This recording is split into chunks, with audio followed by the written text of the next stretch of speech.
Welcome to the Walking Word. My name is Annie, and we're going through the Holy Bible in a year. We are currently in the book of Judges, chapter 5, where we're going to read the Canticle of Deborah, which is the Song of Deborah.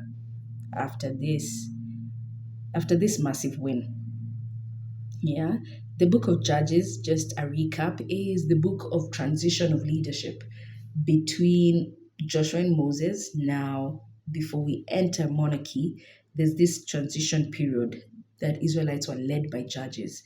Judges were just not about, ensuring law and judgments and consequences and rewards were allocated, but they were also military leaders. But let's proceed. The Song of Deborah, chapter 5.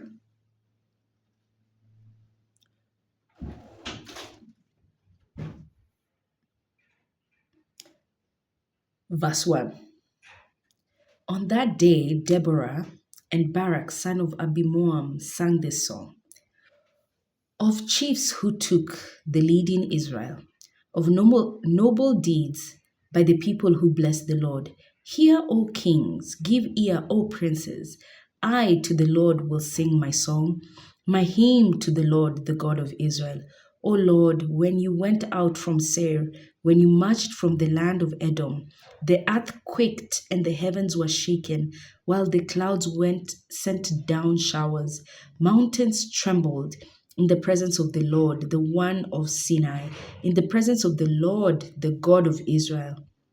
In the days of Shamgar, son of Anath, in the days of slavery, caravans ceased. Those who traveled the roads went round about paths. Gone was freedom beyond the walls, gone indeed from Israel. When I, Deborah, rose, a mother in Israel, new gods were their choice.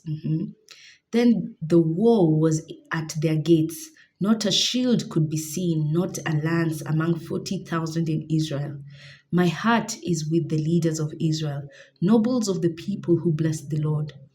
They who ride on white asses, seated on saddlecloth as they go their way, sing of them to the strains of the harpers and the wells, where men recount the just deeds of the Lord, his just deeds that brought freedom to Israel. Awake, awake, Deborah, awake, awake, strike up a song. Strength, arise, Barak. Make despoilers your spoil, son of Abinoam. Then down came the fugitives with the mighty.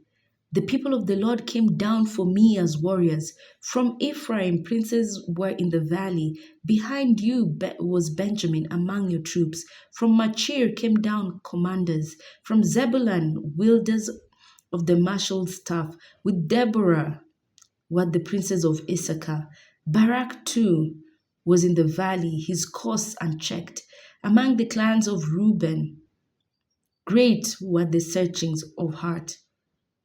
Why do you stay beside your hearts, listening to the lowing of the herds? Among the clans of Reuben, great were the searchings of heart. Gilead beyond the Jordan rests. Why does Dan spend his time in ships? Asher, who dwells along the shore, is resting in his coves. Zebulun is the people defying death. Naphtali too on the open heights. The kings came and fought. Then they fought, those kings of Canaan, at Tanakh by the waters of Megiddo. No silver booty did they take. From the heavens the stars too fought. From their courses they fought against Sisera. The stars, verse 20, from the heavens the stars too fought. Again, revelation of creation working for you or against you. The Wadi Kishon swept them away, a wadi, the Kishon. Then the hoofs of the horses pounded with the dashing of its steeds. Curse Meroz, says the Lord. Hala, curse at its inhabitants, for they came not to my help, as warriors to the help of the Lord. Blessed among the women be Jael, blessed among 20 dwelling women. He asked for water, she gave him milk. In a princely bowl, she offered cards. With her left hand, she reached for the peg. In her right, for the workman's mallet. Remember, left hand sometimes signifies frailty or weakness in some sort. But for that same weakness, God used it to reveal strength. She hammered Sisera, crushed his head. She smashed stove in his temple. At her feet, he sank down, fell, lay still. Down at her feet, he sank and fell. Where he sank down, there he fell slain. Mhm. From the window peered down and wailed the mother of Sisera. From the lattice, why is his chariot so long in coming? Why are the hoofbeats of his chariots delayed? The wisest of her princesses answered her, and she too keeps answering herself. They must be dividing the spoil they took. There must be a damsel or two for each man. Spoils of dyed cloth as Sisera's spoil, an ornate shawl or two for me in the spoil. May all your enemies perish, O Lord, but your friends be as the sun rising in its might. And the land was at rest for 40 years. Rest for 40 years. One of the things you'll just keep on seeing is numbers, numbers, numbers, unique numbers that are very deliberate for God, 40 being one of them. It is the number of rest, it is the number of consecration.